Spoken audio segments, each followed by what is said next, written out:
الحمد للہ رب العالمین والصلاة والسلام علی سید الانبیاء والمرسلین اما بعد فاعوذ باللہ من الشیطان الرجیم بسم اللہ الرحمن الرحیم۔ سورۃ انفال آیت نمبر 70۔ یؤتکم خیرا مما اخذ منکم ویغفر لکم۔ ترجمہ: جو کچھ تم سے لیا گیا ہے اس سے بہتر تمہیں عطا فرما دے گا۔ اس آیت کا شان نزول غزوہ بدر کے قیدیوں کے بارے میں نازل ہوئی۔ اس آیت میں اللہ سبحانہ تعالی ہمیں ایک عظیم اصول کی طرف متوجہ کرتے ہیں۔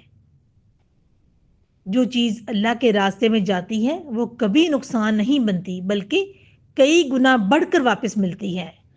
یہ صرف مال کا قانون نہیں، یہ جان، وقت، خواہش، انا اور آرام سب کے لیے ہے۔ غزوہ بدر کے بعد کفار کے قیدی لائے گئے، ان سے فدیہ لیا گیا۔ بعض قیدیوں کے دلوں میں اسلام کی طرف میلان پیدا ہو چکا تھا۔ میلان یعنی رجحان۔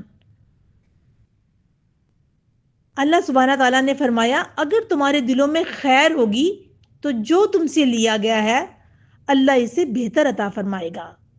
یہ پیغام صرف قیدیوں کے لیے نہیں بلکہ قیامت تک کے مومنوں کے لیے ہے۔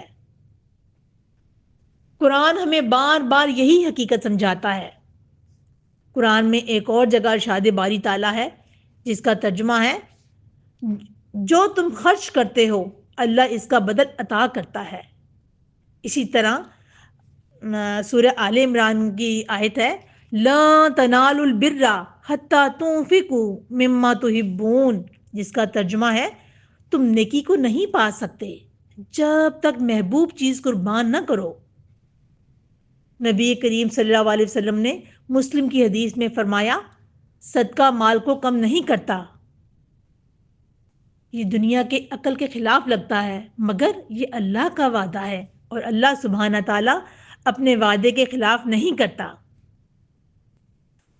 اگر ہم سیرت نبی صلی اللہ علیہ وسلم سے عملی مثالیں دیکھیں تو نبی صلی اللہ علیہ وسلم نے مکہ چھوڑا، گھر گیا، مال گیا، وطن گیا، اللہ نے بدلے میں کیا دیا؟ مدینہ کی ریاست، صحابہ کی جماعت، قیامت تک کی قیادت۔ جو اللہ کے لیے چھوٹا ہے وہ اللہ کے نزدیک بہت بڑا بن جاتا ہے۔ اگر ہم سیرت صحابہ کی مثالیں دیکھیں تو حضرت عبد الرحمن بن عوف رضی اللہ تعالی عنہ مکہ میں سب کچھ چھوڑا، مدینہ میں خالی ہاتھ آئے۔ کیا اللہ نے بدلہ دیا؟ اتنی دولت کہ اونٹوں کی قطاریں تھیں مگر دل آخرت سے جڑا رہا۔ یہ ہے یؤتکم خیرا مما اخذ منکم۔ اس آیت کی عملی تفسیر ہے یہ آیت ہمیں 5 سنہری اصول دیتی ہے۔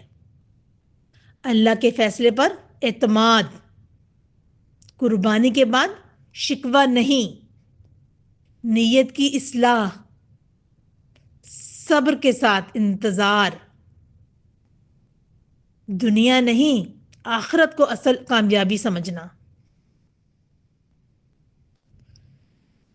اگر آج کوئی رشتہ اللہ کے لیے چھوڑنا پڑا، کوئی خواہش قربان ہوئی، کوئی نقصان شریعت پر چلنے سے ہوا تو یاد رکھیں اللہ کا وعدہ ہے وہ اس سے بہتر ضرور عطا فرمائے گا۔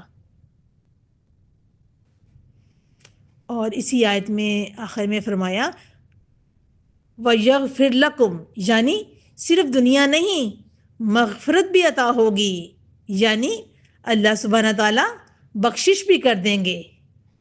اے اللہ ہمارے دلوں میں خیر پیدا فرما، ہم سے جو کچھ تیرے راستے میں جائے اس سے بہتر ہمیں عطا فرما اور ہماری کامل مغفرت فرما۔ آمین یا رب العالمین۔